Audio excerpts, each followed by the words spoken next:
Hello, c'est Anne-Marie Barreiro. Je vais vous parler aujourd'hui des perceptions et de l'importance de connaître et de comprendre ce que sont les perceptions, ce qu'est ce phénomène des perceptions et des représentations. Et ça va dans le cours que je propose en communication. J'ai déjà fait quelques courtes vidéos sur les réseaux sociaux à ce sujet pour éclaircir ce qu'est vraiment la communication et surtout l'approche communicationnelle. Euh, Comme je disais dans notre vidéo, la communication, ce n'est pas que le langage, ce n'est pas que le message, c'est beaucoup plus que ça.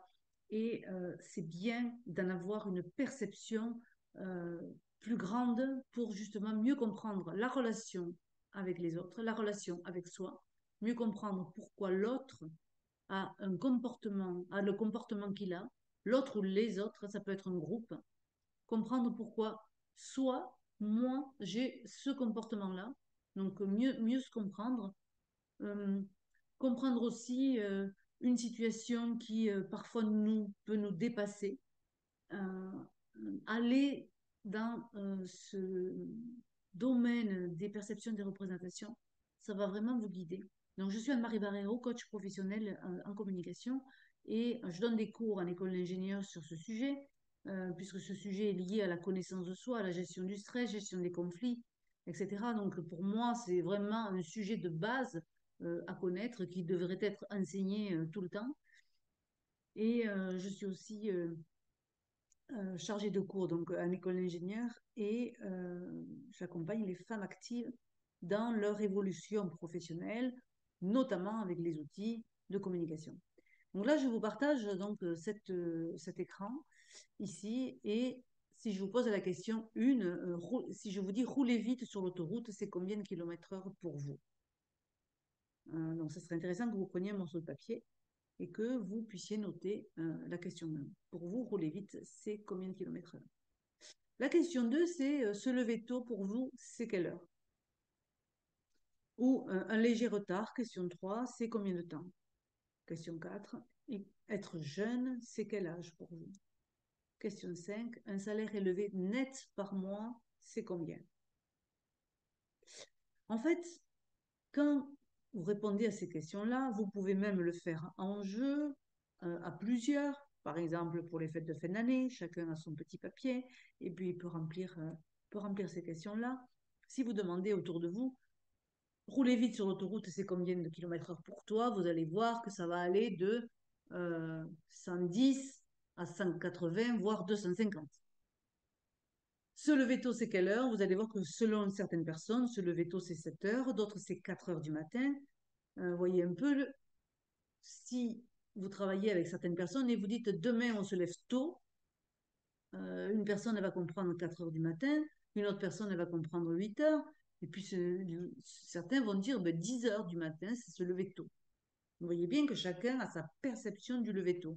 Un léger retard, pour certaines personnes, c'est 5 minutes, pour d'autres, c'est 15 minutes, pour d'autres, ça peut être 30 ou 45 minutes. C'est un léger retard. Vous voyez, selon là où on vient, selon la manière dont on a été conditionné, dont on a été élevé, éduqué, selon notre endroit, là où on vit, eh bien, on va avoir des perceptions complètement différentes. Comme être jeune, c'est quel âge? Donc, être jeune, pour certains, c'est 30 ans, c'est être jeune. Mais quand vous avez 20 ans, 30 ans, c'est très vieux. Être jeune, certains disent 50 ans, c'est jeune. 60 ans, t'es jeune encore, toi. T'as que 60 ans. Dis celle qui en a 70 ou 80. Donc, en fait, chacun a sa perception de la jeunesse. Pour un enfant de 10 ans, quelqu'un de jeune, c'est qu'au-delà de 15 ans, c'est vieux. Donc, vous voyez que les perceptions changent en fonction des personnes. Et c'est vraiment très important. De la même manière qu'un salaire élevé par mois, certains vont vous dire 1800 euros net par mois, d'autres vont dire 2005, 3005, 4000, 6000, 10 000, 20 000, 30 000. Donc, un salaire élevé, c'est combien pour vous par mois? Donc, amusez-vous à plusieurs avec ce petit jeu-là que je vous propose, que je vous donne et que je fais souvent dans mes interventions, parce que ça permet vraiment de comprendre les perceptions de chacun. Donc, vous voyez, par exemple, pour comprendre ces perceptions, imaginons que là, vous avez donc une personne et donc en face, on a ce qu'on appelle la réalité du premier ordre, c'est-à-dire celle qui est généralisable à tous. La Terre est ronde, le ciel est bleu. Quand il est bleu, il est bleu. Si vous le prenez en photo, il est bleu, il n'est pas rouge, il n'est pas vert. La Terre, elle est ronde. Si on se met sur la Lune, bon, ben, on va bien voir qu'elle est ronde. La pelouse, elle est verte. C'est vraiment généralisable. La Tour Eiffel, elle fait tant de mètres. Donc, c'est la réalité, ce qu'on appelle du premier ordre, la réalité première. Tout le monde constate et voit que la réalité première, elle n'est pas, on ne peut pas on ne peut pas se mentir, en fait. On ne peut pas la contester. Hein, c'est vraiment ça. La Tour Eiffel, elle existe. La Terre, elle est ronde. Le ciel, il est bleu ou gris selon les jours. Hein, donc, en fait, c'est ce qu'on ne peut pas contester. On va dire, c'est ce qui est factuel. Et ce que je propose souvent, c'est de vraiment dissocier le factuel de la perception ou de l'opinion. Hein, donc, en fait, le factuel, c'est ce que je peux prendre en photo. Une porte claque, c'est factuel. Tout le monde entend la porte claquer. Il y a eu un coup de vent, la porte a claqué. Donc ça, c'est du factuel. On ne peut pas le contester. Donc, Paul Václavic, lui, il appelle ça la réalité du premier ordre. Et j'aime bien cette idée du premier ordre parce qu'elle est, on va dire, en première ligne. Et puis, ensuite, il y a nos perceptions, c'est-à-dire qu'à travers le VACOG, c'est-à-dire ce que je vois, c'est-à-dire tous mes sens en fait, hein, ce que je sens, ce que je respire, ce que j'entends, ce que je goûte aussi, ben, il va y avoir l'information du premier ordre qui va arriver jusqu'à moi et qui va donc se transformer euh, à partir donc de ce qu'on appelle des filtres, en tout cas moi ce que j'appelle des filtres perceptifs, c'est-à-dire des filtres sociaux, la manière dont j'ai été éduquée dans ma vie sociale. Donc je vais avoir un filtre neuro, c'est-à-dire la manière dont je vais ressentir mes émotions, hein, c'est tout ce qui est neuro, puis aussi mes filtres qui sont personnels, c'est-à-dire ce qui me vient de mon enfance, ce qui me vient de mes parents, ce qui me vient de ma famille, en tout cas de ce qui est personnel, de ce qui est intime. Donc l'information du premier ordre va passer à travers tous ces filtres et va donc être distordue par moi, par vous. Chacun distord l'information pour arriver à cette réalité que Paul Václavic appelle la réalité du deuxième ordre, c'est-à-dire qu'en fait, on va donc inventer euh, notre réalité. Hein. On ne décide pas de l'inventer, bien sûr, mais elle va s'inventer, elle va se transformer à partir donc de nos filtres et à partir de nos représentations.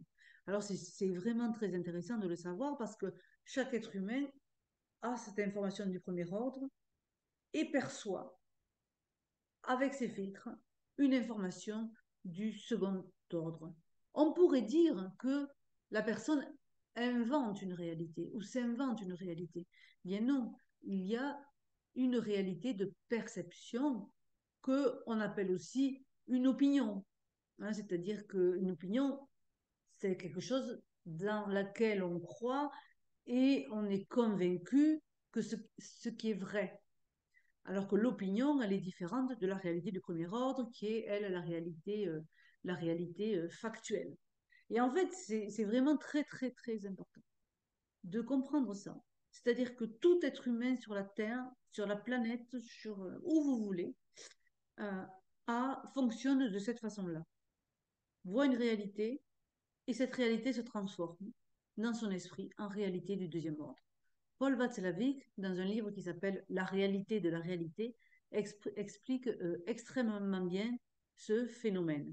Hein, ce qui fait que donc, quand on va avoir une réalité devant soi, selon l'endroit où on va se situer, eh bien, elle ne va pas avoir la même couleur, elle ne va pas avoir la même forme que quelqu'un d'autre, puisqu'elle va être, euh, comment dire, elle va être représentée, on va déduire quelque chose, et peut-être on va en faire une opinion, et peut-être ensuite on va en faire une croyance. Hein. On va croire que, par exemple, être à l'heure, un léger retard, on va croire que c'est 5 minutes. Et au-delà de 5 minutes, ça devient juste insupportable pour certaines personnes parce que dans leur perception, au-delà de 5 minutes, eh bien, ça devient une croyance que, par exemple, la personne, elle n'est pas euh, rigoureuse ou que la personne, elle n'est pas sérieuse ou que la personne, elle n'est pas bien élevée parce qu'elle a dépassé les 5 minutes que moi, je crois que ces 5 minutes-là, eh bien, c'est le maximum pour un léger retard.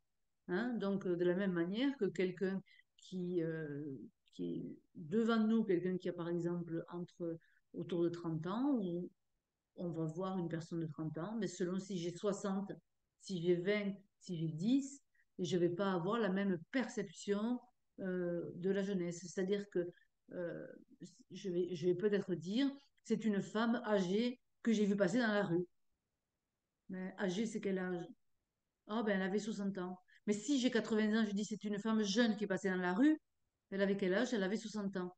Vous voyez que entre la réalité du premier ordre, réellement, cette femme-là qui passe dans la rue, elle a 60 ans, mais selon l'endroit d'où je me place, eh bien, en fait, je peux lui donner 40, 50, 60, 80, enfin bref, ça va dépendre de la perception que je vais avoir de la personne. Et là, c'est pour toutes les situations pareilles. Ce qui fait que dans la communication, donc, une fois que j'ai compris ce phénomène des perceptions, ben, dans ma communication, je vais donc communiquer à partir de ma réalité du deuxième ordre, en fait. Donc, à partir de ma croyance, à partir de ce que je crois qui est vrai, à partir de mon opinion. Et donc, je vais avoir une communication verbale et une communication non verbale qui est ajustée à la réalité du deuxième ordre et pas seulement, et pas à la réalité du premier ordre. La réalité du deuxième ordre, ici, vous voyez que c'est aussi donc l'endroit où je peux avoir des émotions. Et quand je vais donc commencer à communiquer ou donc répondre à une situation, je vais donc avoir une communication qui est liée à ma réalité du deuxième ordre et donc ça, elle ne sera pas forcément ajustée donc à ce qui s'est réellement passé.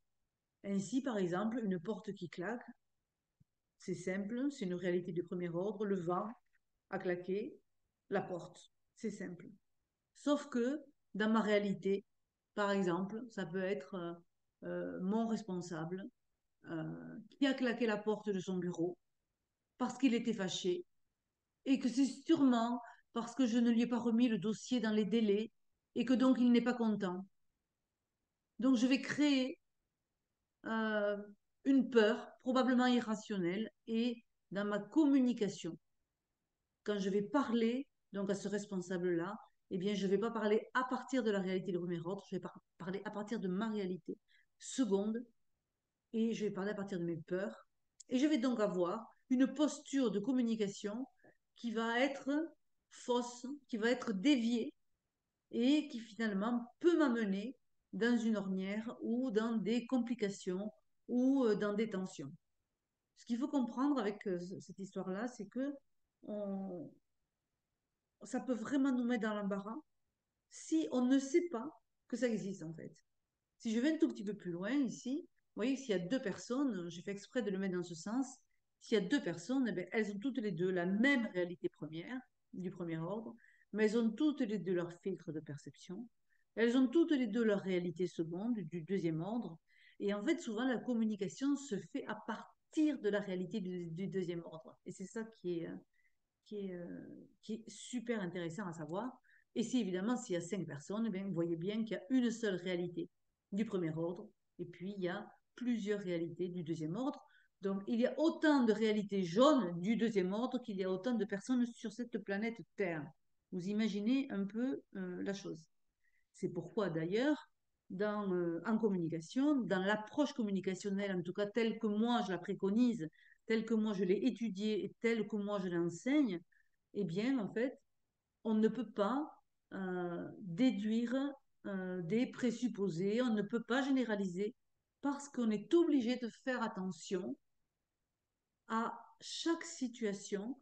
Elle est seule et unique et elle est contextuelle. Ce qui fait qu'en fait, quand on analyse une situation, mais il faut vraiment faire cet effort Et c'est pas facile de faire des efforts pour comprendre que vit la personne dans sa réalité jaune, pour en arriver à faire ce qu'elle fait, pour en arriver à dire ce qu'elle dit, qu'est-ce qui se passe donc dans sa réalité.